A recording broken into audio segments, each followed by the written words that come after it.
Hey guys. I see there's 5 people here, but it's not telling me who is here, so.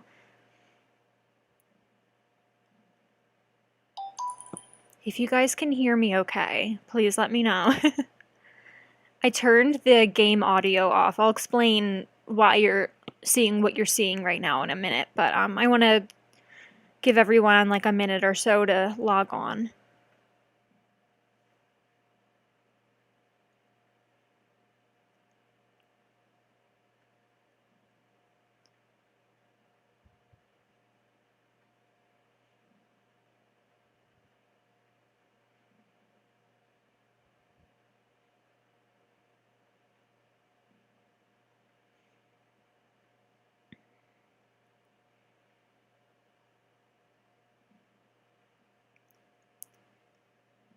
Hi, Saxkilla. How are you? This is a little bit different of a video. This is going to be a little bit different of a video, guys, than what you're used to, so. Hi.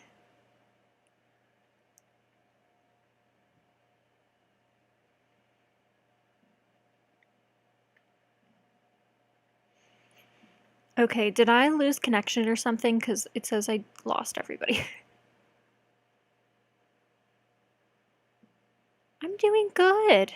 I'm ready to talk about this topic. I'm ready to, let it all out. All right. I'm going to give everyone a few more seconds and then we will get on.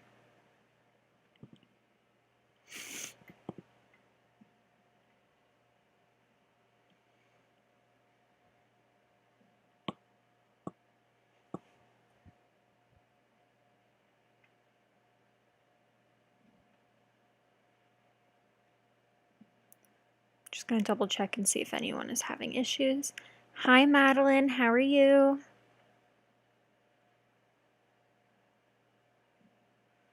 Madeline, I might stream later, so if you better watch me or I'm going to be upset with you. All right, I think I'll get started. It's 2 minutes after when we were supposed to start, so I think I'll get started. So, for those that know me, hi. Thank you guys so much for joining. I created like a little Facebook group just to talk about this, so thank you so much for being here. I really appreciate it. For those that don't know me, my name is Darian. I'm 22 years old and I am a thyroid cancer survivor. So hello to everyone for being here. I really, really appreciate it. Everyone, please make yourself known in the live chat so we can discuss this topic together and I can answer any questions that you have efficiently, just because that's the first thing that I see when I'm talking to you guys. So, please. I think you need a YouTube account. If you have a Google account, it's the same thing. You can link them and, all that jazz. You can also message me on Facebook for those that know me, and then you can text me as well. Again, for those that know me. And then I just want to say any hateful or mean comments will be blocked and reported. Just putting it out there. There's always one straggler that comes in. Where is sound? I turned it off because we're having like a little story time today. And I wanted it to be a little bit more user-friendly for the people that don't watch gaming videos. I think that's the best way to do it. I'm going to explain why you're looking at what you're seeing in just a minute, but I just want to kind of do my disclosures and stuff.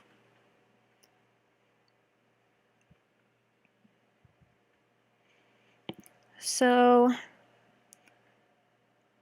yeah, so I am going to put out a disclaimer before we get started. This video contains talk of health, doctors, medical terminology, and obviously cancer. Viewer discretion is advised. Just putting it out there for any young kids that are watching. I am going to be talking about a pretty serious topic. Also, I am not a doctor or physician. I'm not a professional on the subject. I'm just speaking from my experience. So right now, what you're looking at on the screen is currently Animal Crossing because I don't have a face cam and I just have like a webcam on my computer, and I just really didn't want this to be a video where I would look back on it and really regret the way that I did it and regret the way that I looked in it or something in the background. I really just didn't want to do that. So I figured I'll turn the game audio off. I'll have you guys look at this background, which is currently fireworks in Animal Crossing, and then you guys can listen to this kind of podcast style if that's, what you wanted to do. So you can watch the fireworks as I'm talking, or you can, just put your phone down, leave it on, and then do some chores or do whatever you do while you're listening to podcasts.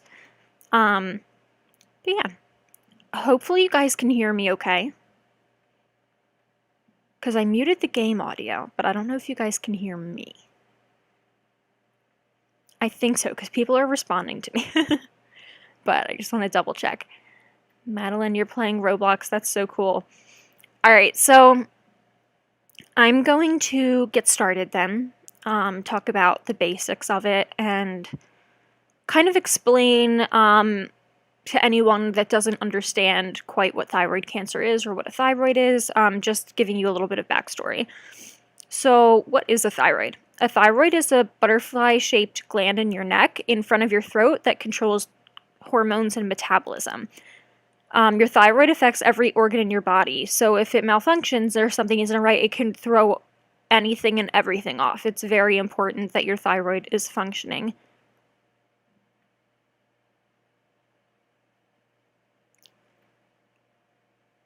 You said you can't hear me asking if you hear you. You're mean. Don't scare me like that. Anyway, so it's very important that your thyroid, works. So what can go wrong? There's generally two types of thyroid disorders that they are like umbrella terms. How did you find out you have a thyroid nodule? I actually will answer that question a little bit later, so give me a minute. So what can go wrong? So there are two general umbrella terms that are the thyroid disorders that they tend to go under. There's hyperthyroidism and then hypothyroidism. Hyper is when your thyroid is producing too much hormone, and hypo is too little. So there are...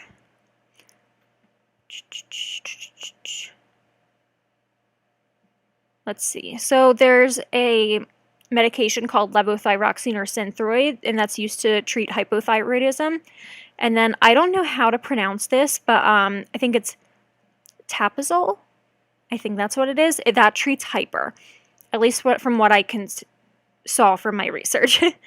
So what did I have? I had stage 2 papillary thyroid cancer, but my my umbrella term would be hypothyroid cancer, and we'll get into that a little bit later as well. Bye, Madeline. I'll see you later. So, it definitely is a little tricky, and I will repeat that again because I do talk very fast. I had stage 2 papillary thyroid cancer. There's multiple different types. Papillary is like the most... Hi, Steven. Papillary is like the most common, I would say, at least from what the research shows. At a later date, that could be wrong, but as of right now, in this present day, that is what the facts say. So basically, I'm going to go over my timeline and kind of tell you generally like my basic experience, and then we can go into actually specific questions. Does that sound good? Because I'm thinking that's going to be the best way to do this. So, I'm trying to think of where to start. So I've been struggling with anxiety and depressive quote-unquote episodes on and off for a very long time. I've always been an anxious person, and I've always been a very overly sensitive person, but I was never really depressed until that year, which was 2018, I think. Yeah, 2018. I wasn't really experiencing depression until then. Like, that was when I really, really felt that. There was just a lot going on in my life at the time, and then obviously not knowing I had thyroid problems. But I was depressed that school year and was put on antidepressants spring of 2018. So how we found it was my mom, some friends, and I were hanging out in a circle on a Friday night, and my mom saw a lump on my neck. I got defensive, per usual, and said that it was an Adam's apple. I don't think girls have Adam's apples, but that's what I just told myself that it was, so that I wouldn't feel super paranoid about it. Well, as I was looking at myself in the mirror, like for hours and hours, I then got very paranoid, and we decided to go to my family doctor on the following Monday. We got in right away since they were really concerned when we told them what we found. My doctor commented that it looked like the thyroid and it was slightly larger on my right side, so it would be your left side, my right. My doctor had become increasingly concerned, so they sent me to get an ultrasound done. Mind you, I'm 20 years old at this time. I did the ultrasound, and my doctor called me saying that I had nodules in my thyroid, and she called University of Penn to get me in with a specialist. I guess I was put on like a high alert list, which allowed me to get in faster than most, and I feel very, very grateful and lucky for that. They definitely put a rush on my case since they were very concerned with what was going on. A few weeks later, I finally got in, and he told me that he wanted me to get a biopsy done, but in general, I should be prepared to have it taken out, considering I was so young and it seemed to have grown so fast. How big was the nodule? The one that we had found, I'm trying to find a way to explain it. I want to say it was about 1.5 inches, 2 inches, like actually like on my neck. It was like right underneath where your vocal cords are, like right in between where your vocal cords are and like your collarbone. That was where it was, and it was pretty big. I have mine 0.5 millimeters. Oh no. Yeah, they're scary, man. But the thing is, they are very common. Most people get them and have no issues with them. Most of them are benign, but it's definitely good to have them checked out. So, sorry, I got lost. But anyway, so I was so young, and it had seemed to have grown so fast that we were like, okay, we gotta part with this thing. At this point, I already had come to terms with the fact that surgery was going to be involved. As soon as we found the lump, I knew it was serious. I feel like I knew deep down. And I guess it benefited me in a way, since I'd already come to terms with it. I wasn't really super upset about it, at least not visibly. I wasn't very emotional with it. I guess that would be a better way of explaining it. A few weeks later, I got the biopsy done. I was mortified and cried the whole time. Getting needles stuck in your neck is terrifying in itself. Steven says he loves the fireworks. Yeah, celebration, I guess, for being in remission.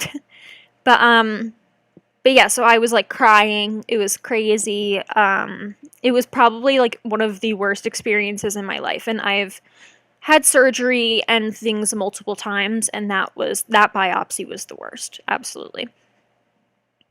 Having needles being like stuck in your neck is terrifying in itself. I was in pain and miserable after, but I knew it was for the better, and I literally went to work after.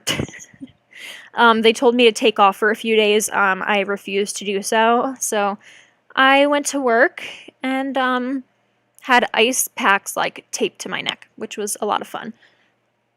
You're also going to see the camera pan if you guys look on the screen. That's just so the switch doesn't turn off and then end the stream abruptly. So don't mind the movements and everything. So my mom got the call afterwards while I was at work. So she had to be the one to tell me. I was kind of numb at that point. My feelings during all of this were kind of a blur. And that was when they told me that it was indeed papillary thyroid cancer. I remember I was at work at the time when she had called, and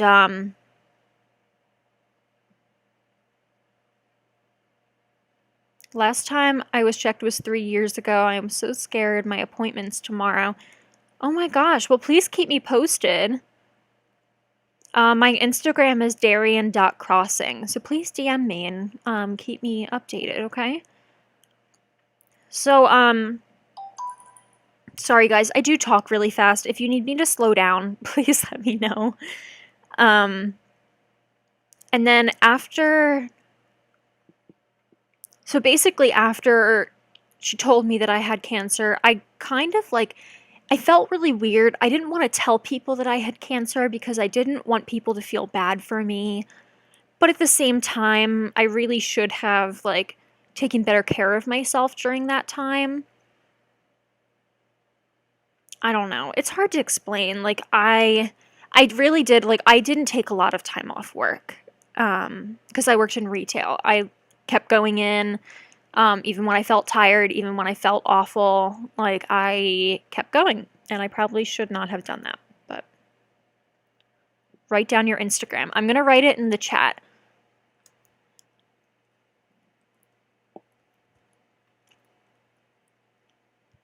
Here you go.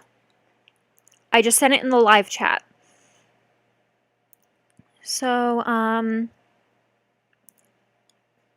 alright, so back to the story. Sorry, I get distracted really easily. So, I don't remember much after that until after the surgery. It was all kind of just a blur, if I'm being honest. But, yeah. I was out of work for 2 weeks, a week and a half after surgery. It wasn't super long, it felt longer than it was. My experience with surgery, the biopsy was 100% the worst part. After surgery, I was sore and felt groggy, but honestly, I would do it again if I needed to.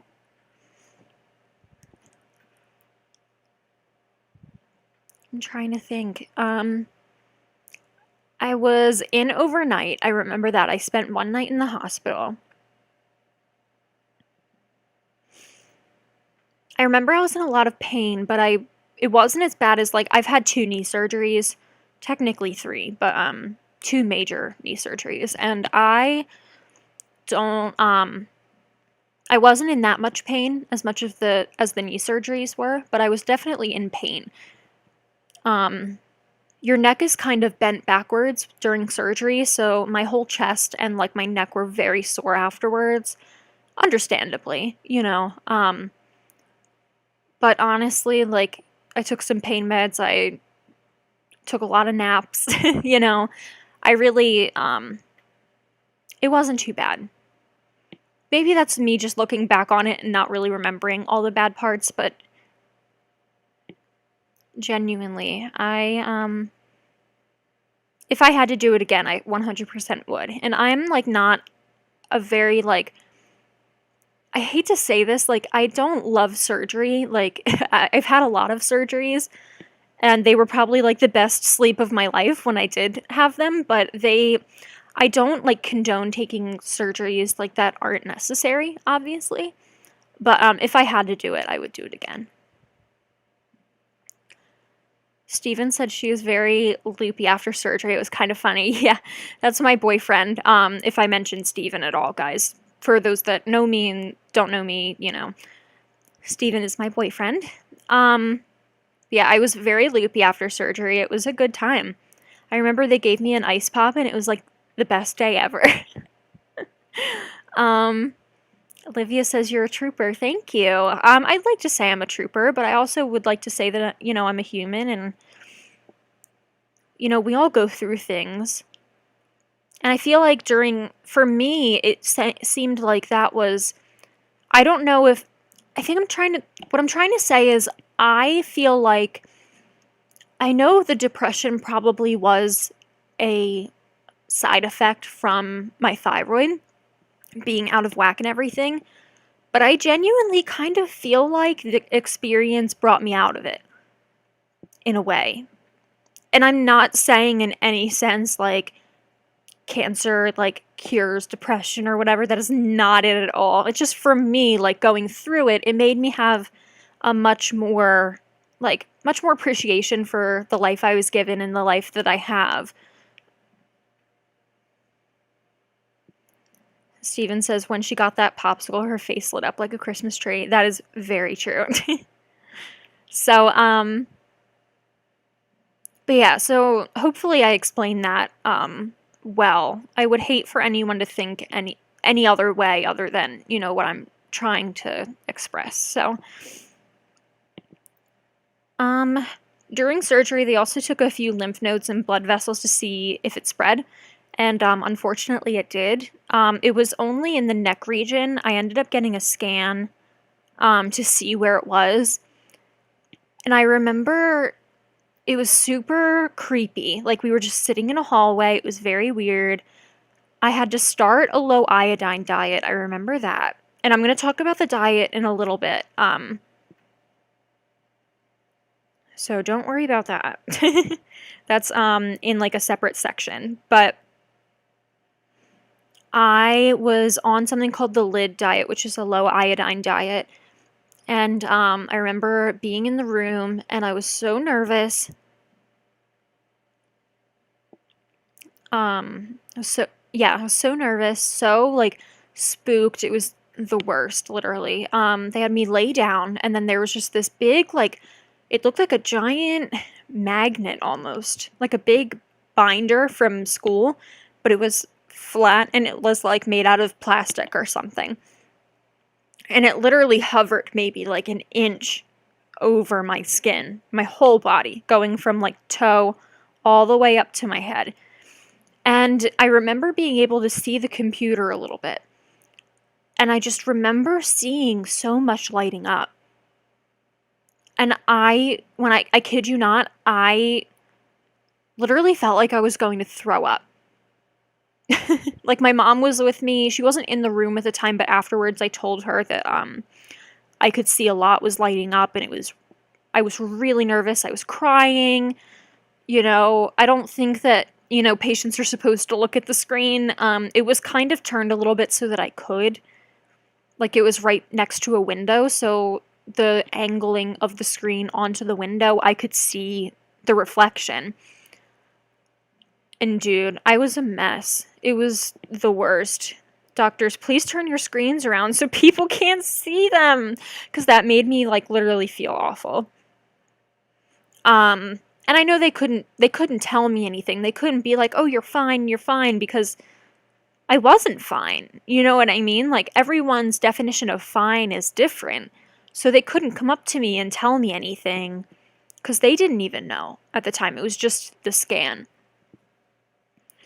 So, afterwards, after like probably a half an hour, 45 minutes of waiting after the scan, they called us into a room and they showed us the actual scan, which was not lit up at all, except for in the neck region. And I remember like walking in there and being like, what the heck? Like, what did I see?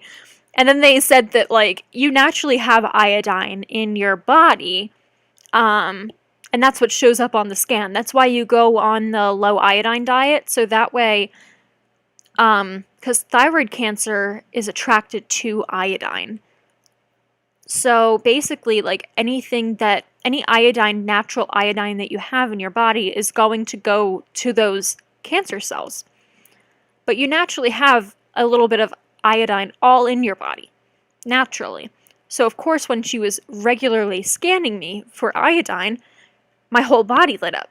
So I basically was, like, making a big deal out of nothing, essentially. So,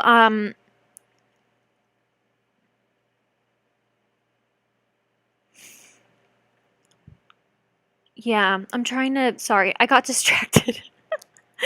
I lost where I was. But yeah, so so it was really only in the throat region. They said it didn't travel any farther. It was in some lymph nodes and in blood vessels as well, but it didn't travel outside. Like they basically said that it must have just gotten in there, so they caught it early enough. So I was considered stage 2. RAI treatment, which is radioactive iodine treatment. They decided that they wanted me on a low dose of that just to get rid of everything that was in the neck region, of course. I went through that a month or two after that meeting. I don't remember the number exactly that they put me on. I think it was like 30 or something like that. That number sounds about right, but I could be wrong. My memory is not that great. It wasn't super high, so they put me on a very low amount of it. During RAI treatment, you have to stay quarantined because basically it's funny that I'm talking about this during a pandemic, but you had to stay 6 feet away from people or else they could risk having being exposed to the radioactive iodine. It's really hard to explain. I think I'm going to have to Google it like at some point and just explain the process because I'm going to be missing things. But yeah, it's honestly, I really didn't feel anything being on it. You just had to be quarantined. That was really just the main thing. And you had to continue the low iodine diet, I believe, halfway through the treatment. At least the majority of the way through the treatment. I think it's different for every doctor, but for me I think it was like 3/4 of the way through the treatment. Safar says, your mom's your angel, like my mom. She found out mine too. I mean, a lump. Yeah, moms are slept on, dude. I say to my friends all the time, like, my mom and I don't always get along, and I think that's the same for everybody, but, like, she probably saved my life, because I don't think I would have noticed it. And I'm getting a little emotional saying that, and I hope she knows how much I appreciate her. So, I stayed quarantined at my aunt's house. She has no pets, no little kids. It was perfect since I have pets at my house, and I stayed in her basement. So at my house, we have a cat and a dog that love me dearly and are constantly near me, so I couldn't fully be quarantined from them. And then I obviously have my family members then, my sister and my brother as well, who are younger than me. I'm the oldest, so it was just better for me to stay at my aunt's since she lived alone at the time. So I stayed in her basement where she had a separate bathroom, she had separate everything, and I literally just laid on her couch, like, with a bunch of, like, a really thick sheet, or, like, a mattress protector on the couch, and I just, like, watched Netflix all day, hung out. It was, like, the best. It was such a nice vacation. Like, I didn't work during that time. It was, like, quite lovely, if I'm being honest. But yeah, it was a good time, man. But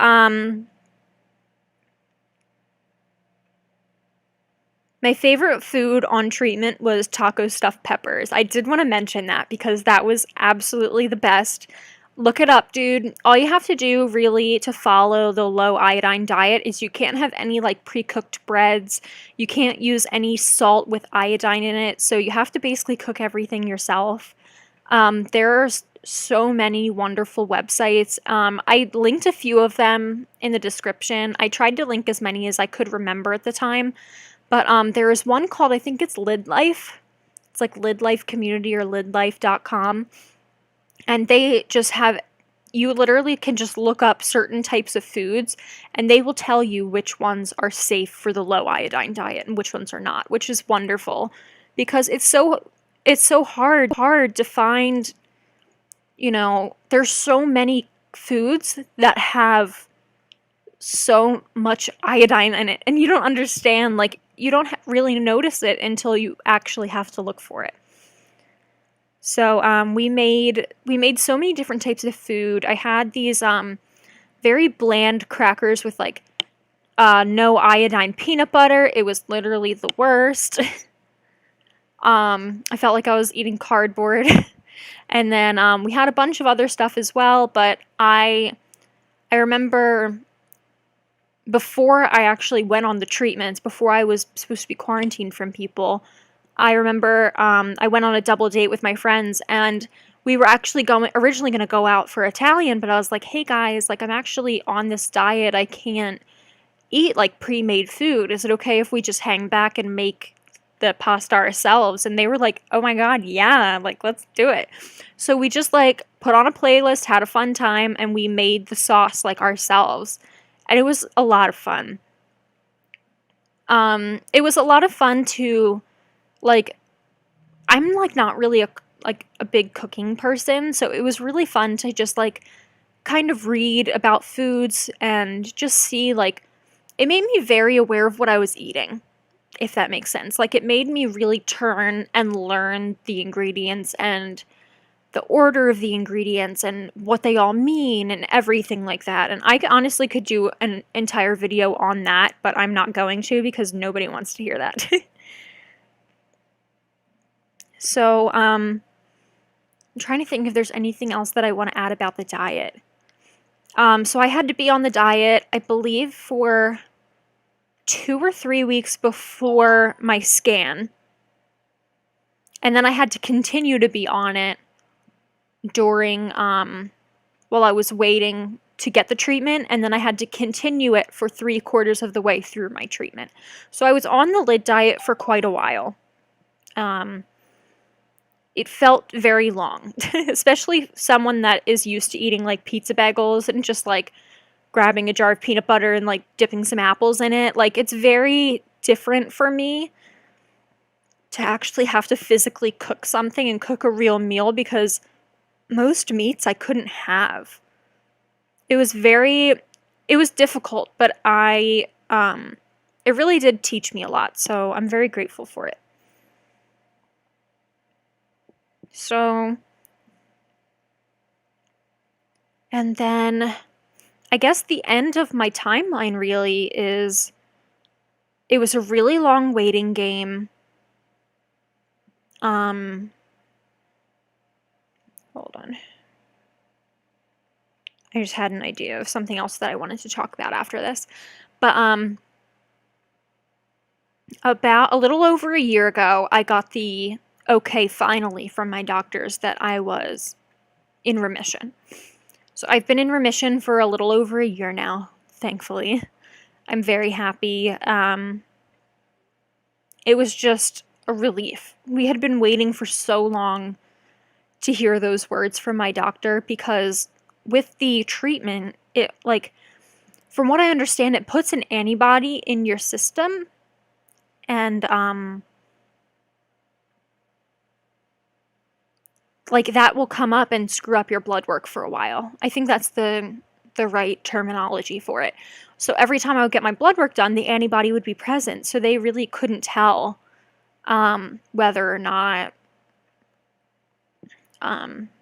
like I still had it, if my cancer marker was still there. Like they really couldn't tell me because the antibody was still present. So that was really frustrating, but I finally got the word that I was in remission. Like, I want to say it's a year and a half ago, but I don't think it's a year and a half. I think it's like a year and like 2 months or something like that. But actually no, I think it was this month. Literally, I've lost like all concept of time, guys. Yeah, I think it was earlier this month that I got the that I saw in my memories. It was a year ago. So yeah, I think that's it for my timeline. So then I'm gonna get into like follow-up questions. So if anyone has any questions for me, please send them in the live chat. Text them to me. Just get a hold of me somehow so I can answer them live, or you can message me privately later, and then I will answer them privately. So for me, medication. So when I mentioned Synthroid earlier, that is the medication that I am on currently, and I will be on for the rest of my life. When you get your thyroid removed,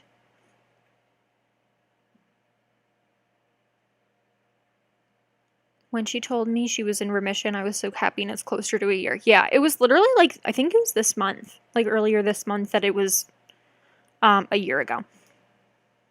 But yeah, so I am on Synthroid. I'm going to be on that for the rest of my life. They went right after I got the surgery, when I was overnight, they wanted to give me, they start you out based on your body weight. And I'm a very slim, naturally small person.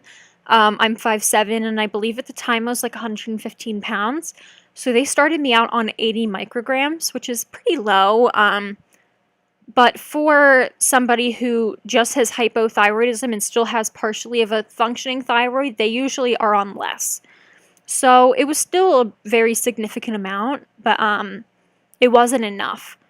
They had me on that for a really long time, and I remember getting the blood work done to test to see where my TSH levels were.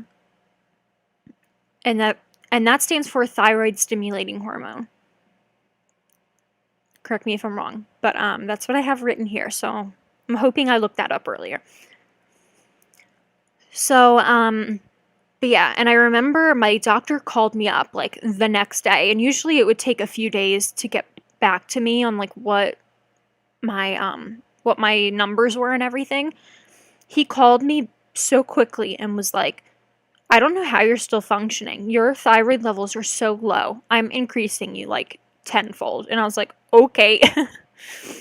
I was working 2 jobs at the time. I was I was in school.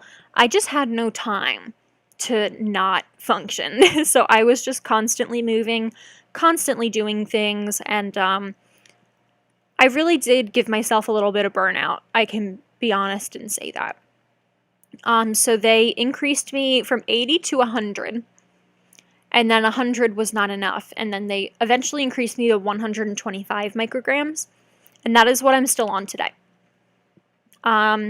I have been feeling great. As an update for you guys, don't be afraid if you do need to get your thyroid out. It stinks because I can never join the military if I wanted to, but maybe it's for the best if there's a draft. I don't know if I want to put that on the internet, but I'm going to say it anyway. But I don't know. I don't hate it. I know some people don't like having to take a pill every day, and they don't trust themselves with that kind of responsibility. I don't mind it. I take it first thing in the morning every day. I'll usually set my alarm a little bit earlier. I'll take my pill. I'll go back to sleep for a little bit. You have to wait an hour before you can start eating like food again for it to fully sink into your system. So I'll just go back to bed for an hour, or like I'll take it right when I wake up, take my time getting ready, and then I'll eat an hour later. So I've gotten pretty good at it at this point. I definitely have missed a few doses, but it hasn't been like detrimental or anything. So let's see. All right, so now I'm going into like people-specific questions that they had sent me beforehand. So the first one is, how did you feel going through treatments? Honestly, it was kind of great. I hung out at my aunt's basement for a little while, and I watched a lot of Netflix. During like in the beginning, they have to give you like these little shots. You have to get 2. And I remember having to take like 2 on separate days, and I remember feeling a little nauseous after the second one. I drank some ginger ale and then I was fine. But honestly, like the treatment itself, I did not feel any different. Like seriously, I watched Mamma Mia on Netflix and like talked to my boyfriend on the phone, and it was a good time. And then someone asked me, how long have you been in remission for? A little over a year. How old are you now? I answered this kind of in the beginning. I'm 22 now, turning 23 in October. I was 20 years old when all of this happened. So here's another one. What was the healing process like? For me, the healing process was super easy compared to the biopsy and everything else. The hardest part was finding the right amount of Synthroid I would need for my body to function normally again. This took a really long time.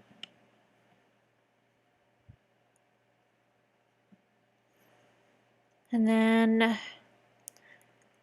all right, so this is a very deep question, but I feel like it should be talked about, is, did you think you were going to die? For a while, it was definitely something that I knew was possible. Before my surgery, I wrote an unofficial will, actually. I don't have a lot, but I wrote it and I had my mom sign it. Just basically, like, what I want if I were to pass away, and then, like, just basically, like, like, the money in my savings and, like, my clothes and stuff like that. But, it was weird. I had come to terms with the fact that I had cancer, but it wasn't really in my mind that I was gonna die. At least not until surgery. After surgery, when I woke up after surgery, I was like, whatever. Like, it wasn't that bad. But, before the surgery, like, I wrote my will. You know, it's kind of, it's pretty serious, but I don't know. It's really hard to explain.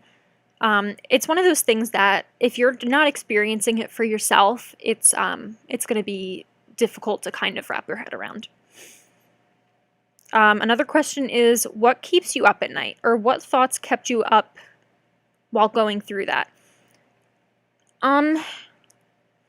I felt like this was a really good question, and I have some notes written down, so I am reading from it. What thoughts kept you up at night? It's in general very scary. I'm trying to find a way to explain this. It's in general a very scary thought to feel like you have an intruder in your body. Like, that's point blank, period. Like, that's what it is. It's an unwanted bundle of cells that is causing your body to not function. It's a very weird feeling like you just have no control. Like, I did not invite you, thyroid cancer. Leave. Get out.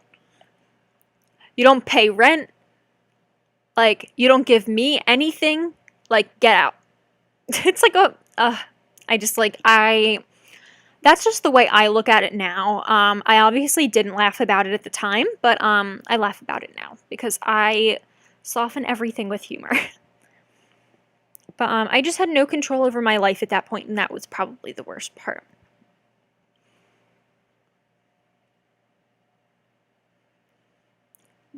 How do you feel about the crazy natural people? And I know exactly what they're talking about. The people that sent me this question. I actually got this question multiple times. The people that say, don't use this or you'll get cancer. Don't do this or you'll get cancer. You'll get cancer if you do this, blah, blah, blah. And it's like, dude, no offense, it's none of your business what I'm doing with my life. Like, I understand. Like, obviously, like, if I'm out doing drugs, like, that's fine. You can intervene with that. But if I'm, like, doing something as simple as shampooing my hair, like, really? It just it felt very insulting to be working at a place where people would just come up to me and see my scar. Like, I didn't hide it. I didn't cover it up with makeup or anything. And people would just come up to me and be like, oh, like, you use perfume? That causes cancer. And then I had to turn around and just be like, well, I had cancer, so please leave. Like, it was just very weird. It was very weird for people to say those things. I always felt like I always kind of ignored it when people would say that stuff before this, but I definitely am a little butthurt about it when people say stuff like that. I try to ignore it for the most part, but if I'm, like, in a mood, like, I'll definitely be like, well, I had cancer, so, like, leave me alone.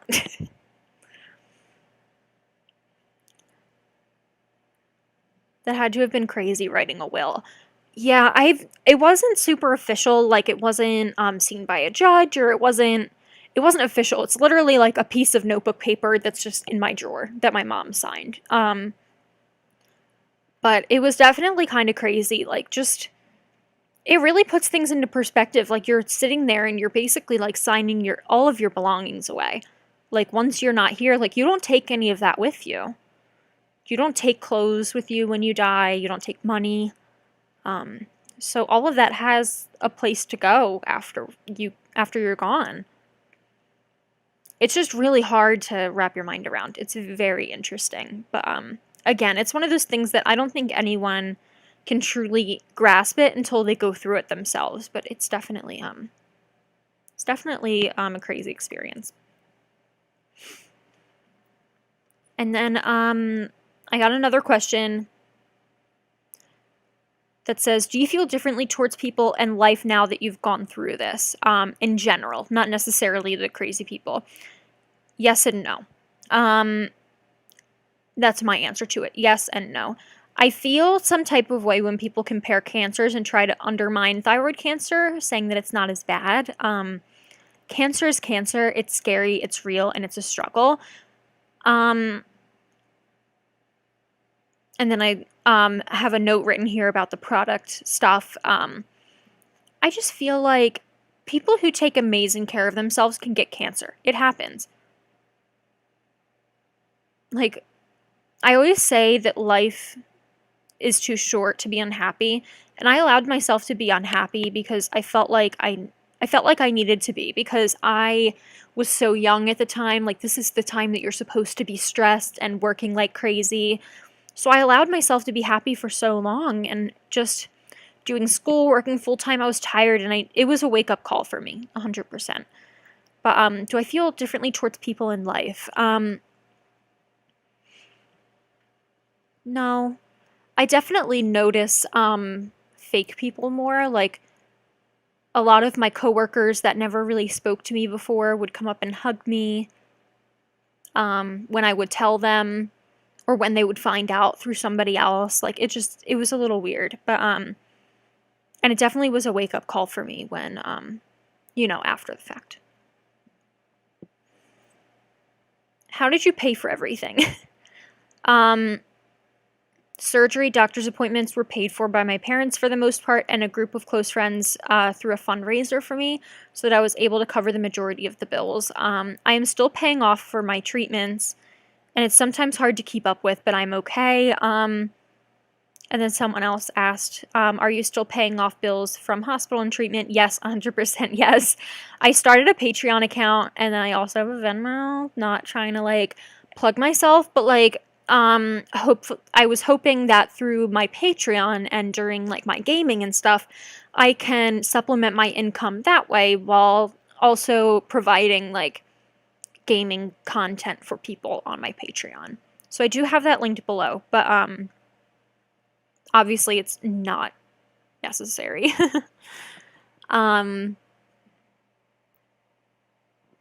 But yeah, my parents paid for a lot of it. I'm very grateful for that, just because I was so young and I didn't really have a lot of money.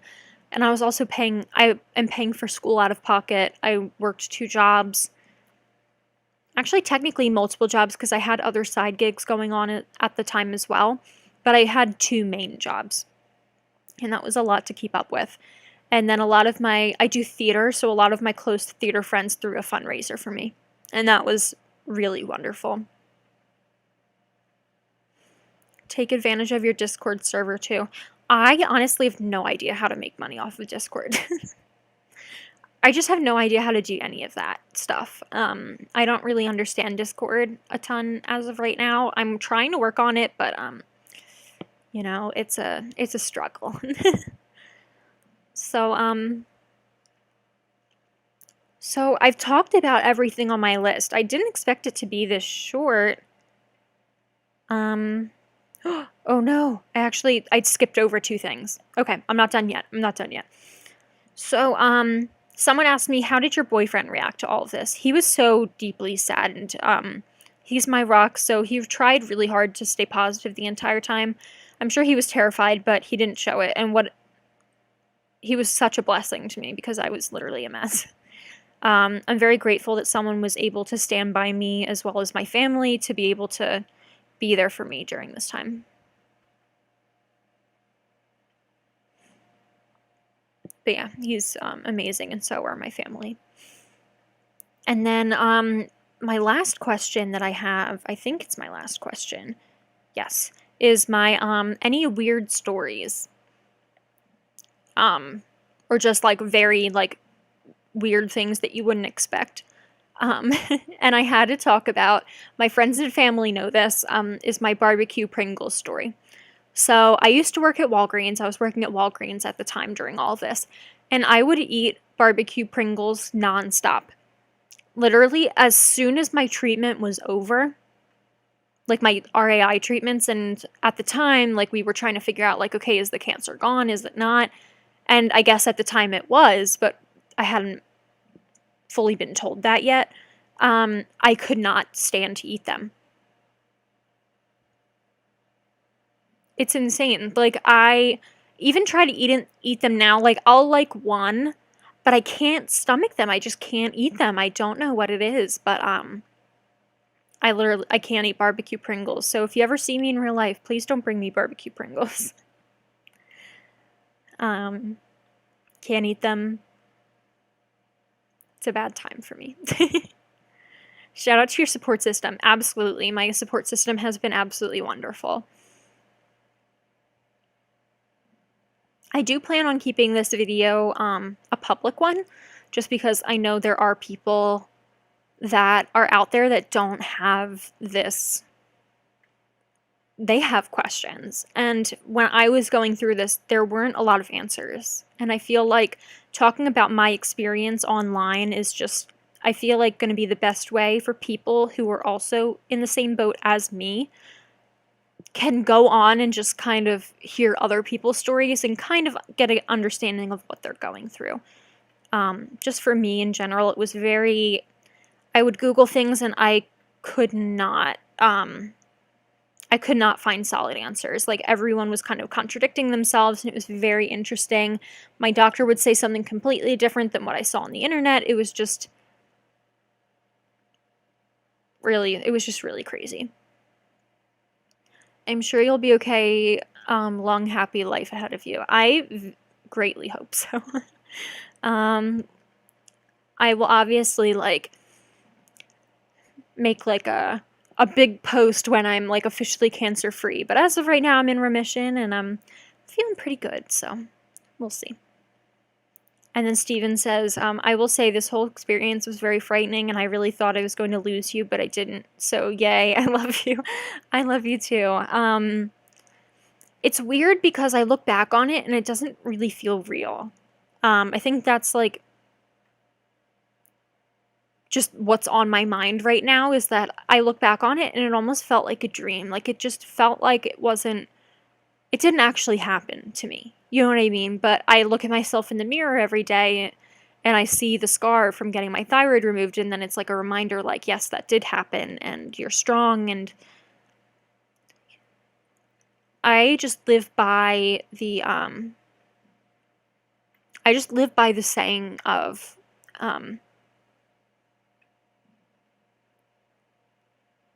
like, you need to, like, life is too short to be unhappy.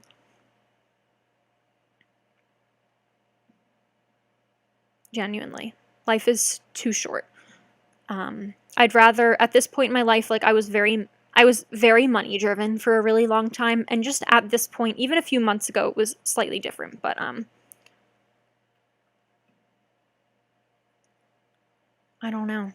That was, like, the main takeaway from it for me.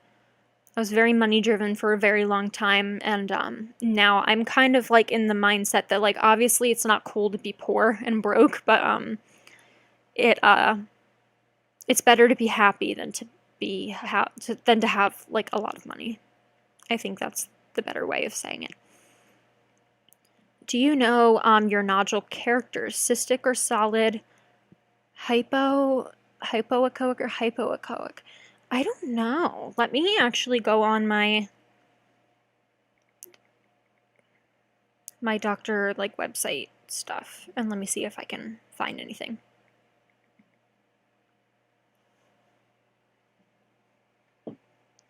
See what I can find.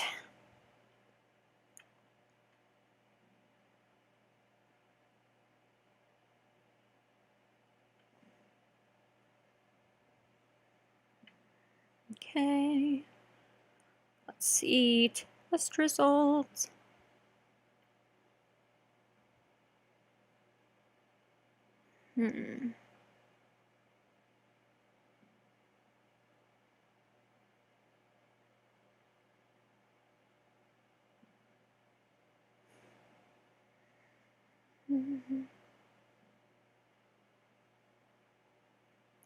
Let's see.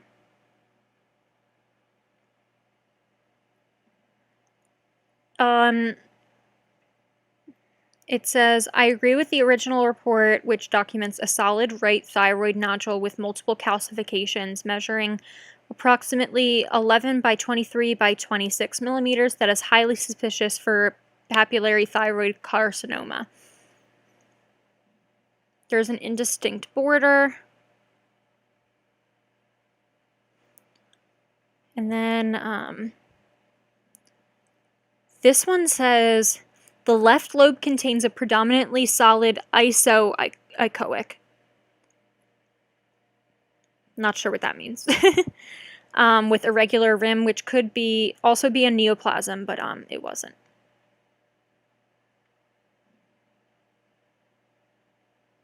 So it doesn't really say. It just says carcinoma.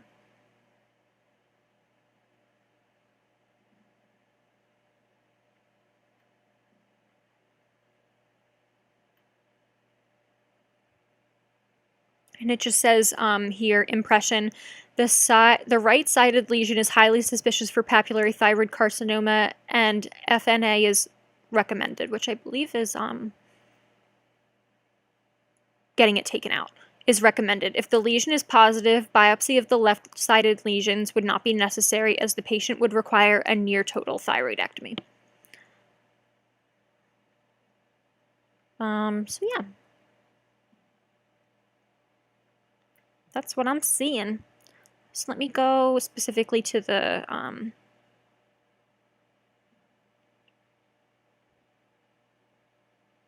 my biopsy, and let's see what we have.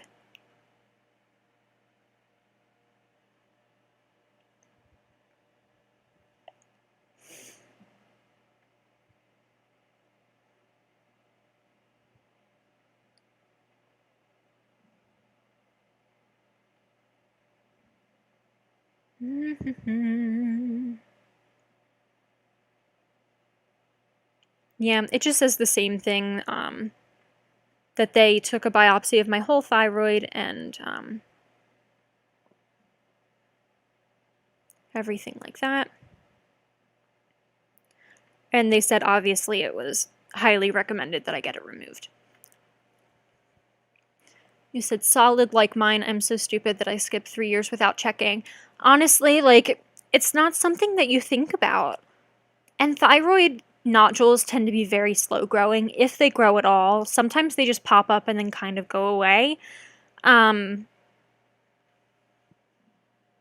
Did they say that it was, when they first found it, did they say that it was suspicious looking? Thanks for your information. Thank you for being here. I really appreciate it. Thank you for having a conversation and being here.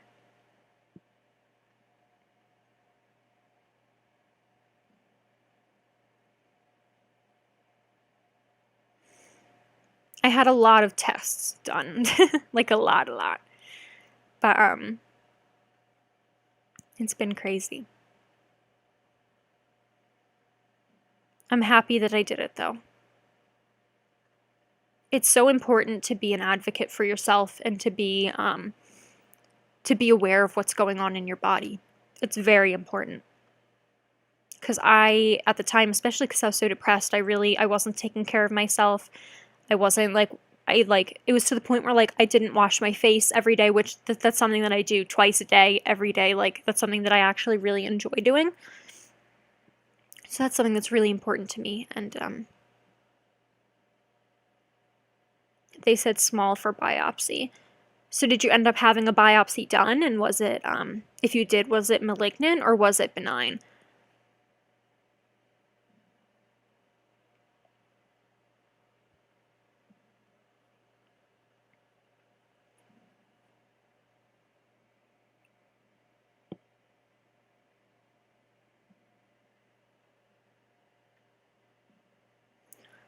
first 3 years it grew like 3 millimeters. Okay.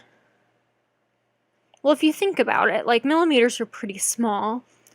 Usually when they're benign like that, or I don't know if yours are benign, but usually if they're benign, they tend to not do anything with them just because, unless they're like pushing on your vocal cords or preventing you from breathing, like when they get super big.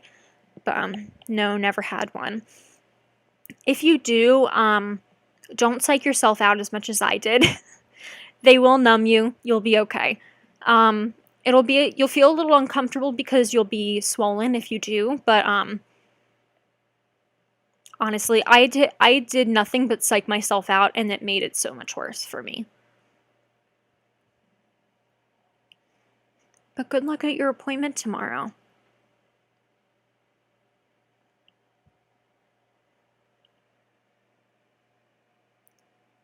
So yours was 1 millimeter, right? I'm not... Millimeter? Centimeter? I'm not sure. Let me go back and read you what they had found.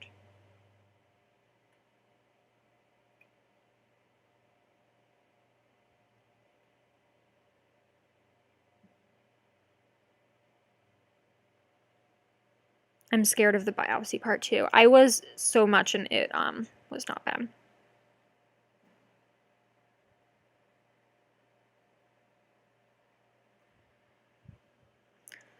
Centimeters. Let's see.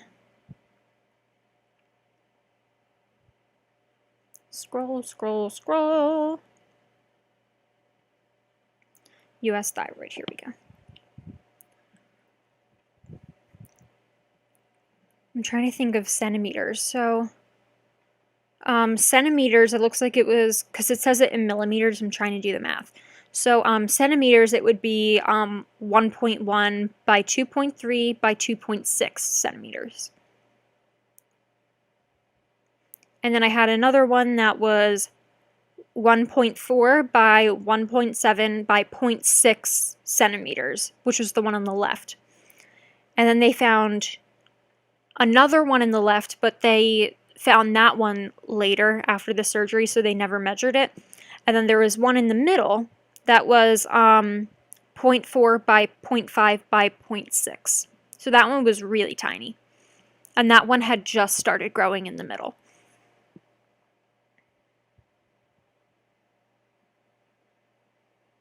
So the one that was on the right and the one in the middle that they had found during the biopsy, or during the ultrasound and tested during the biopsy, were papillary. But the one on the left, they said, was follicular. I'm not sure of the terminology there, but I don't know if that's a different type, but I was classified as papillary thyroid cancer, if that makes sense. And they have it written at the bottom of my chart, like, take this out. Which I'm glad they did.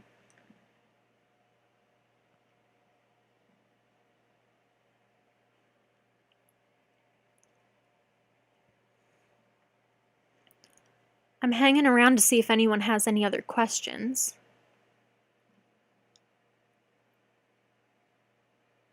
I'm not seeing any here. I'm not seeing any on Facebook, and I'm not seeing how to do anything else. Sorry, I'm like talking gibberish, aren't I? I don't see anything on my text. So,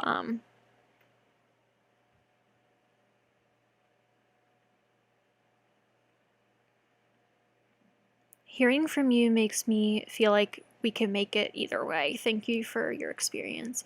Thank you so much for joining. I really appreciate it. I just knew that I had to tell my story at some point, and I just hope that it helps somebody. But I'm really glad that you guys are here. Thank you for the 7 people, 8 people that are still here. I really, really appreciate it. And yeah, guys, I hope you have a wonderful night. If you guys have any other questions, feel free to comment at the bottom of this video, and I will absolutely answer it if I can. Again, I will say this because I did a disclaimer in the beginning if anyone new has joined. I am not a doctor. I am not a specialist. I don't specialize in thyroids or anything like this. I'm just speaking from my personal experience and what I went through. So thank you guys so much for being here. I really, really appreciate it. If you guys have any other questions for me, please comment them down below or message me privately. I'm very grateful for all of you being here and supporting me. Thank you guys so much. Bye.